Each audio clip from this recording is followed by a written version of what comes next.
This is Tanks Vlog for July 24th, 2018. We're wrapping up today in sports. Oh, Gary.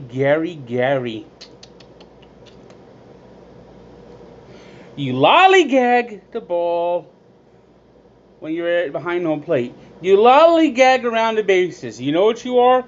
You're a lollygary. I tell you, one of the main reasons the Yankees fired Joe Girardi is because he had a poor relationship with Gary Sanchez, who was a star catcher previous to this year. He burst onto the scene at the end of 2016, almost won Rookie of the Year despite only playing the last months of the season. And last year was one of the top catchers offensively again this year. He's batting 188, 14 homers, and on Monday he had perhaps one of the worst games ever. He has a pass ball and he's like walking to go get the ball, and a run scores from second base. Then the last out, bases loaded, it's a ground ball that basically the Rays don't look like they're confused what to do with the ball. They try to get Aaron Hicks out at second. Aaron Hicks hustling, beat the throw, but Gary Sanchez, doop, doop, doop, doop,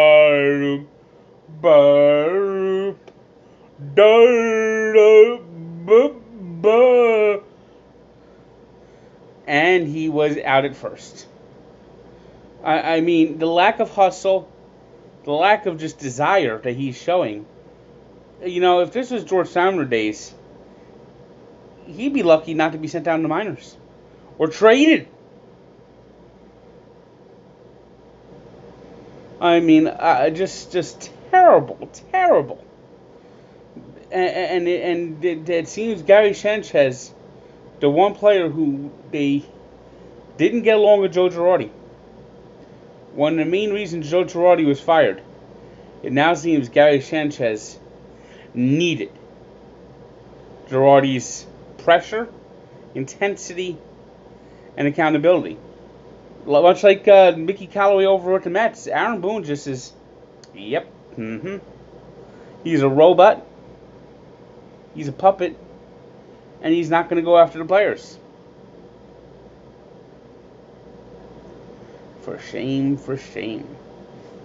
And that loss was just a terrible loss for the Yankees, because they continue to play down to their level of their opponent.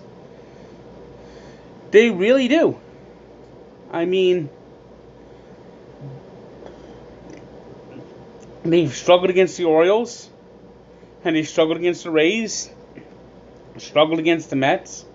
Meanwhile, the Red Sox just go out there and bash everybody that's worse than them.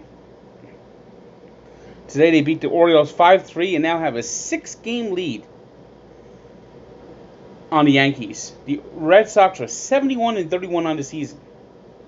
71-31. Jeez. With 60 games left, just think if the Red Sox just play 500 ball the rest of the way, they will win 101 games. That's playing 500. Red Sox haven't won 100 games since 1946. And then you got the team. The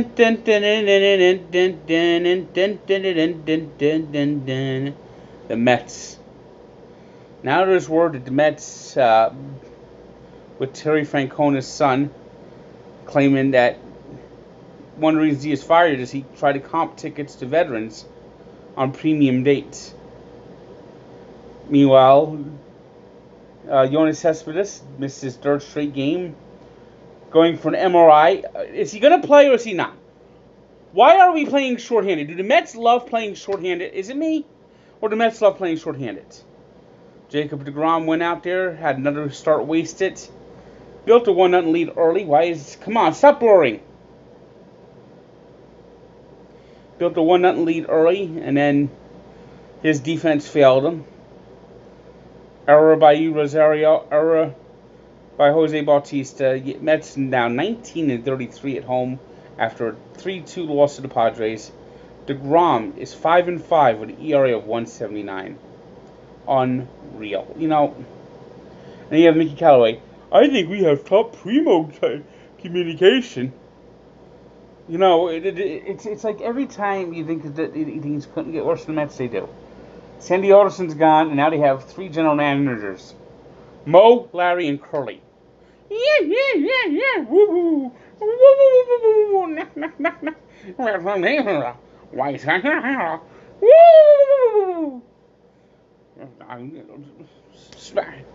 I mean, really, it really does look like the Mets are being run by the Three Stooges. I mean, what better way would you describe John Ricco, Omar Minaya, and J.P. Ricciardi? They're the Three Stooges.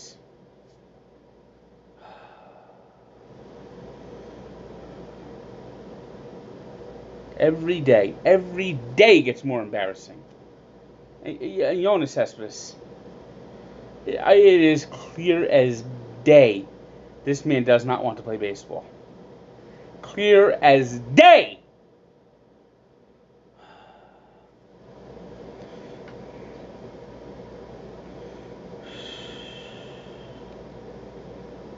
Other scores: White Sox over the Angels 5-3. It was the Dodgers edging the Phillies 7-6. Twins 8-3 winners over the Blue Jays. Pirates 10th straight win, clobbered Kluber 7-0, beating the Indians. It was Daniel Ponce de Leon going hitless for 7 innings in his major league debut, but the Cardinals did not want to risk damaging the rookie, so that he was lifted for a pinch hitter, and the Reds came back and beat the Cardinals 2-1. The Braves all over the Marlins 12-1. The Diamondbacks beat the Cubs 7-1. The Athletics continued their surge, beating the Rangers 15-3. It was the Tigers 5-4 winners over the Royals. The Brewers beat the Nationals 6-1. Today's 3 stars are Daniel Ponce de Leon, not allowing a hit in his first 7 innings in the majors. Matt Chapman, who allowed a home run and had 4 RBI, home run 4 RBI, going 3 for 5 as the A's beat the Rangers, and Maikel Franco, who had 2 home runs, 2 RBI, and 2 runs in a losing effort for the Phillies. Today's birthday shutout goes to Barry Bonds, who turns 54. And we take a look back to one of the craziest incidents in the history of baseball, the Pine Tar game, which was 35 years ago today. Of course, everyone knows who that is. That was when George Brett was called out after using a bat that was loaded with pine tar. It was a home run, and the Yankees won the game, but then it got reversed, and the Royals ended up getting the win anyway. But just look back at the story. What a crazy situation that was. And of course, sometime on Tuesday, we'll be dropping our new episode of Allow Me to Be Frank. It's about me, basically. Well, for lack of a better word, it's a special episode, so I think you guys will love it. So be sure to listen on SoundCloud or iTunes. And have a good day, and see how the Mets will embarrass me on Tuesday.